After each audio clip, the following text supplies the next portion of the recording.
ముందుగా జర్మనీలో బెర్లిన్ అనే నగరంలో టెర్రరిస్టు అటాక్ చేయడం జరిగింది. కొంత అక్కడ కత్తిపోట్లకు కూడా గురి కావడం జరిగింది అక్కడున్న ప్రజలు. సో ఎందుకు అయ్యింది, అసలు దేనికి చేశారు, అసలు క్రిస్టోఫర్ డే అంటే ఈ క్రిస్టోఫర్ స్ట్రీట్ డే ర్యాలీలో ఈ విధంగా ఎందుకు అటాక్ చేయడం జరిగిందని ఒకసారి పరిశీలిస్తే, ముందుగా ఎల్జీబీటీ కమ్యూనిటీ ర్యాలీ అంటే జర్మనీలో లెస్బియన్స్ కానీ, గేస్ కానీ, బైసెక్షువల్ కానీ, ట్రాన్స్జెండర్స్ కానీ దీనికి లీగల్. సో అక్కడ జర్మనీలో లీగల్, వాళ్ళకు హక్కులు ఆ దేశం కల్పించిందనమాట. సో 1969 సంవత్సరంలో న్యూయార్క్ అనే నగరంలో స్టోన్వెల్ అనే పబ్లో ఈ ఉద్యమం అనేది జరిగిందనమాట.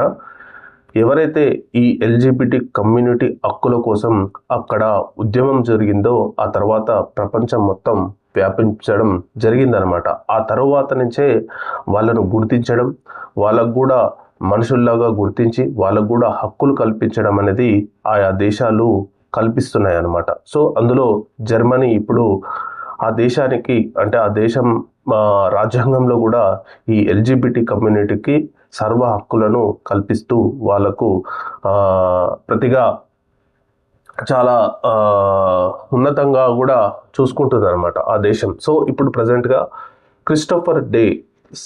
క్రిస్టోఫర్ స్ట్రీట్ డే అనే ర్యాలీ శనివారం రోజు బెర్లిన్లో ఒక పార్కు దగ్గర ర్యాలీ తీస్తున్న సమయంలో కొంత ఒక టెర్రరిస్టు, అతని పేరు వచ్చేసి అబ్దుల్. సో అతను వెహికల్తో అటాక్ చేయడం జరిగింది ఫస్ట్. ఆ తర్వాత దిగి కొంతమందిని కత్తితో కూడా గాయం చేయడం జరిగిందనమాట. సో ఆ తర్వాత పోలీసులు అతన్ని పట్టుకొని కాల్చి చంపడం కూడా జరిగింది. అంటే ఆ ఆపరేషన్లో ఎవరు ఉన్నారని చెప్పి అక్కడక్కడ సెర్చ్ చేస్తున్న క్రమంలో అతని దగ్గర నైఫ్ ఉండడం వల్ల పోలీసులు తమ రక్షణ కోసం కాల్చి చంపినట్టు ప్రకటించడం జరిగిందనమాట. సో ఇది జర్మనీలో ఇలాంటి అటాక్స్ అనేవి ఒక పెద్ద పెద్ద ఈవెంట్లలో జరుగుతున్నాయి అన్నమాట.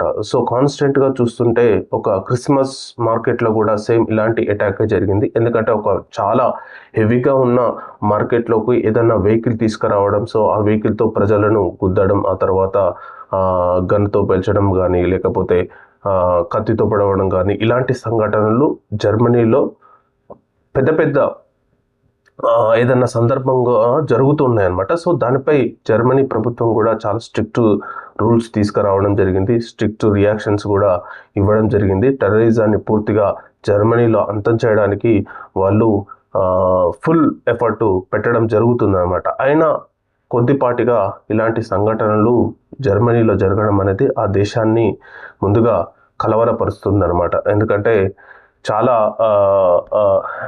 సంఘటనలు ఇలా జరగడం అనేది కొంత అక్కడ ఉన్న దేశ ప్రజలకు కొంత ఇబ్బందిగా కలిగించే అంశమే అని చెప్పాలి. ఎందుకంటే ఈ ఏదైనా ర్యాలీ కానీ, ఏదైనా మార్కెట్లో కానీ, ఏదైనా ఫెస్టివల్ కానీ ఇలాంటి జర్మనీలో జరిగితే ఖచ్చితంగా అటాక్ జరుగుతుంది అని చెప్పి భయాందోళనలో ప్రజలు మాత్రం ఉన్నారని అనిపిస్తుంది అనమాట. సో దీన్ని జర్మనీ మినిస్టర్ అయిన అలెగ్జాండర్, ఇంటీరియర్ మినిస్టర్ అంటే అంతర్గత భద్రతా మినిస్టర్ పూర్తిగా చెప్పడం జరిగింది, క్లారిఫై చేయడం జరిగింది. సో ఇలా ఈ క్రిస్టోఫర్ డే ర్యాలీలో కొంత ఇస్లామిక్ టెర్రరిస్టు కొందరు దీన్ని అటాక్ చేయడం జరిగింది. సో దీన్ని మేము పోలీసులతోనే ఆపరేషన్ సక్సెస్ఫుల్గా కంప్లీట్ చేయడం జరిగిందని చెప్పి చెప్పడం అయితే జరిగిందనమాట. సో తర్వాత జర్మనీ ఛాన్సలర్ అయిన ఫ్రెడరిక్ మెర్జ్ కూడా దీన్ని పూర్తిగా ఖండించడం జరిగింది. ప్రపంచ దేశాల అధ్యక్షులు కూడా దీన్ని పూర్తిగా ఖండించి టెర్రరిస్టులను తుది ముట్టిస్తామని చెప్పి హామీ కూడా ఇవ్వడం జరిగింది. Thank you.